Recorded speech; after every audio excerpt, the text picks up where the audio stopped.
muitos e muitos anos, quando o mundo era bem diferente, havia poucas cidades e as onças urravam soltas pela mata, nasceu um menino. Vamos chamá-lo de Zumbi, como ele ficou conhecido depois que cresceu. Quando Zumbi nasceu, lá por volta do ano 1655, em Palmares, que hoje fica no estado de Alagoas, lá no Nordeste.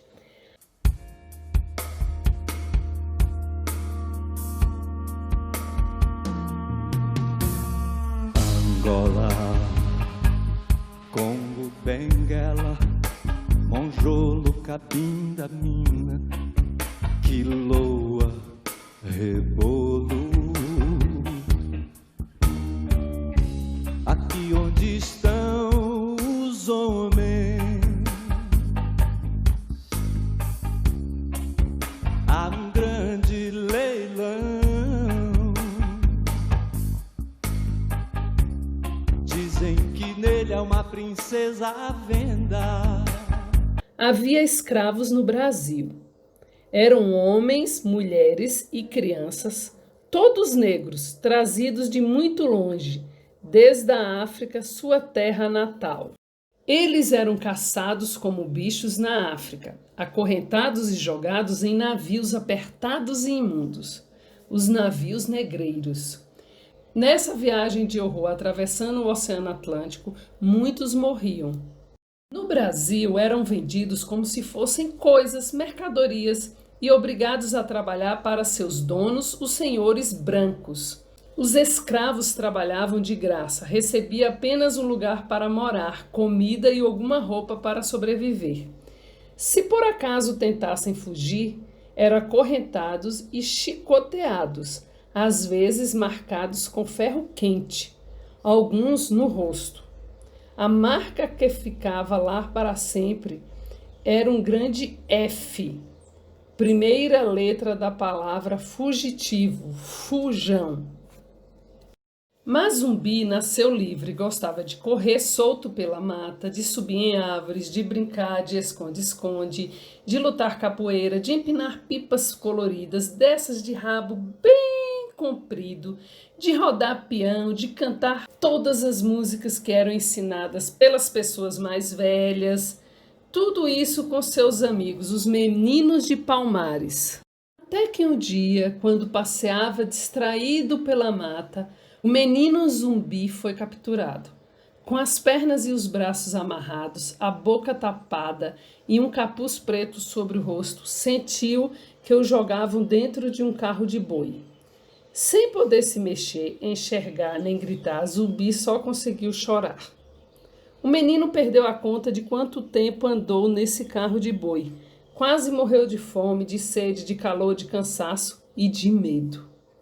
Não sabia para onde o estavam levando, sabia apenas que o tinham separado de sua família, de sua gente. O que seria dele? Quando lhe tiraram o capuz, Zumbi se viu num lugar totalmente estranho. Soube depois que era a casa de um padre, numa cidade desconhecida, muito longe da sua. Nessa casa, Zumbi viveu durante anos.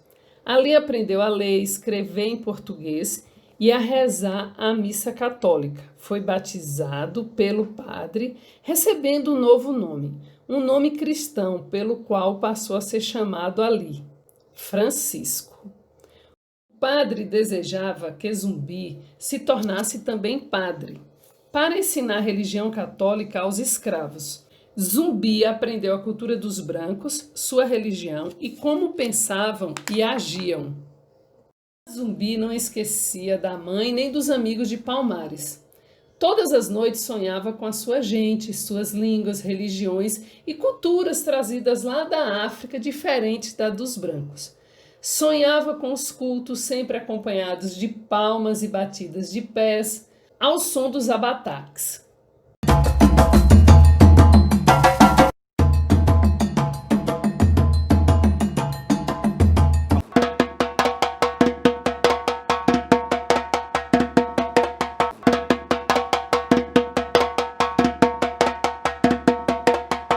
Esse Esses cultos tinham de ser feitos às escondidas, pois eram proibidos pelos padres e senhores brancos. Mas nos sonhos de Zumbi, os cultos eram livres, realizados à luz do dia.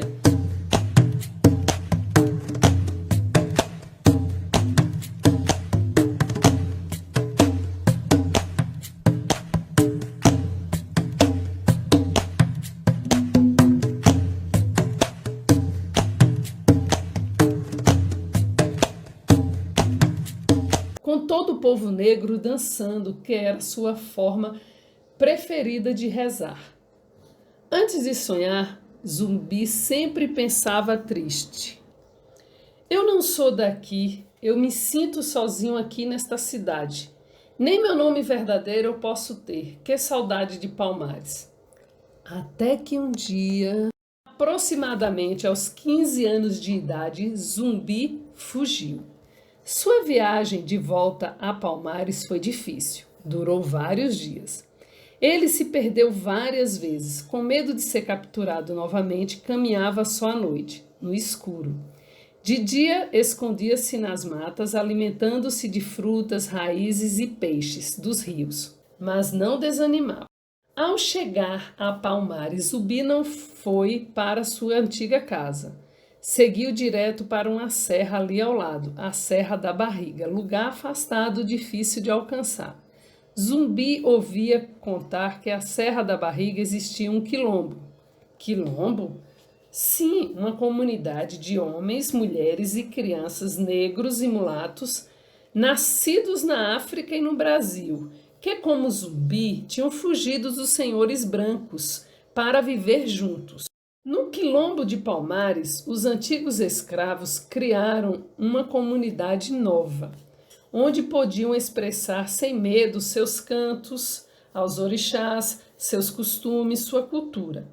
Era mesmo um espaço de liberdade, governado por eles mesmos, negros e mulatos que ali viviam livres.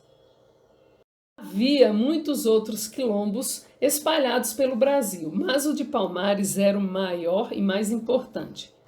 Zumbi se sentiu em casa naquele quilombo, muito bem recebido pelos habitantes de lá, os quilombolas.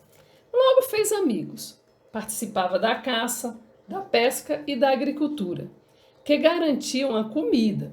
Participava ainda dos cultos, cantando e dançando ao som das músicas da África, pedindo proteção divina para o quilombo.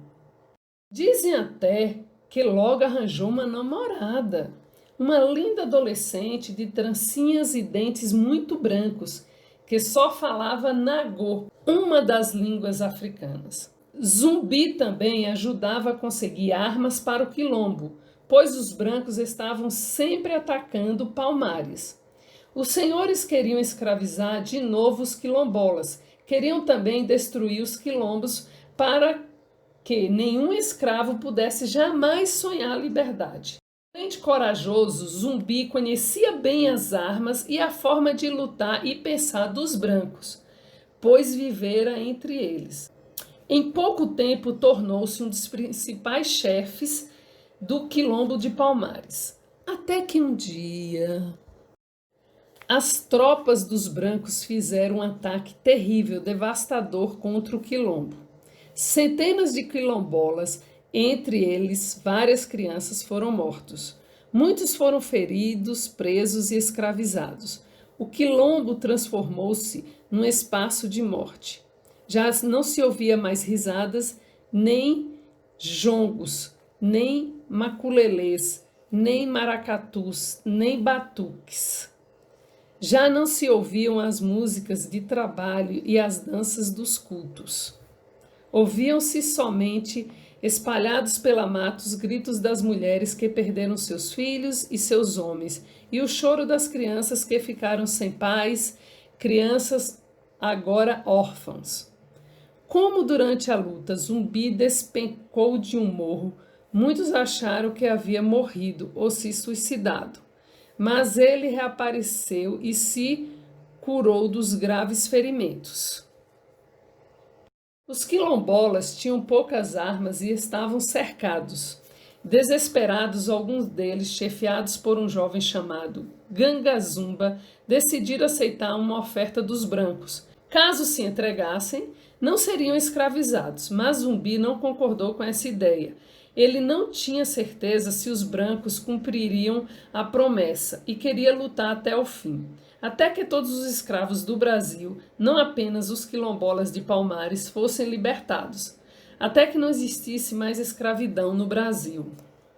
Enquanto Ganga Zumba se entregava aos brancos, Zumbi e seus amigos foram para um lugar bem escondido, um lugar secreto na Serra da Barriga.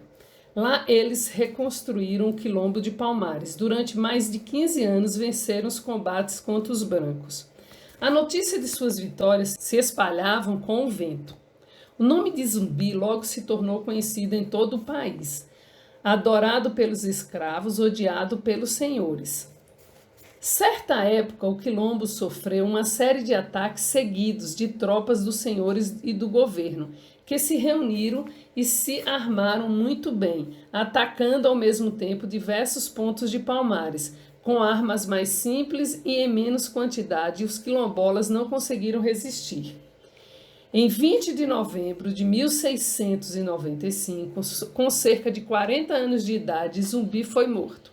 Os senhores brancos usavam o exemplo de Zumbi para amedrontar os escravos e falavam: se vocês, escravos, fugirem e se revoltarem, como fez Zumbi, vocês vão terminar como ele, morto. Até que um dia, a figura de Zumbi renasceu. Sua história, nunca esquecida de todo, passou a ser contada e recontada cada dia mais de boca em boca, nas rodas de conversas ao pé do fogão, nos encontros de gente pobres, nas músicas, nos livros, na televisão, no cinema e finalmente também nas escolas de todo o país.